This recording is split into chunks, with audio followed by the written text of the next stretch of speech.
Hey y'all, it's Megan, and in this video I will do a tutorial for the tank top version of the Palmer PJ set. I'm using a neckband in this video. If you want to see the video with the long sleeves and picot elastic neckline and the shorts, I will leave the links to those in the description.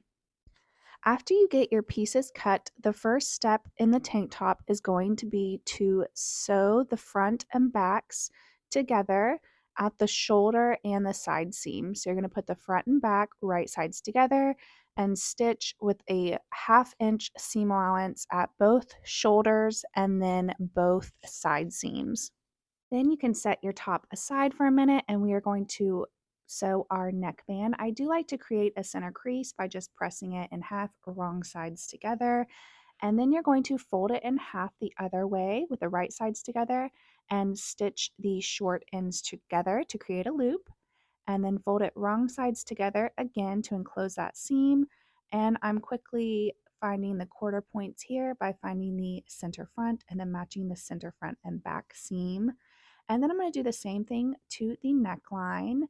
And I'm going to pin the neckband to the neckline with the right sides together. And your neckband should slightly stretch to fit the neckline. And you are going to sew this together with a 1/2 inch seam allowance, just gently stretching the neckband to fit the neckline. Be careful not to stretch your neckline out. Once you have it sewn, you can give it a nice press and you can top stitch the neckline if you'd like. Now we're going to do the same thing with the 2 armband pieces. So fold them in half, right sides together, and stitch it together on the short ends. Then find the quarter points of the armband, and you're also going to find the quarter points of the armhole opening. Once you have those, then you are going to put the armband right sides together to the armhole, and you are going to slightly stretch that armband to fit the opening, and then you're going to stitch that together with a 1/2 inch seam allowance. And then once you have it stitched, you can give it a nice press. And again, you can top stitch if you like.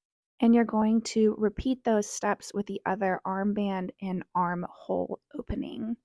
Then the last step is going to be to hem the bottom. We are using a lettuce hem here. If you don't know how to do a lettuce hem or if you want a in-depth tutorial, I have one for both if you're using a serger and if you're using a sewing machine, and I will link that down below. Then this step is completely optional, but I like to add a little ribbon rosette or bow at the center of the neckline, and I do the same on the shorts. It's just so cute. And then your tank top is complete. Again, if you want to see the other videos for the Palmer PJs, they are linked in the description. If you make one, as always, we would love to see them posted on our Facebook group or tag us on Instagram at Made for Mermaids. Hashtag Made for Mermaids Patterns, hashtag Palmer Pattern.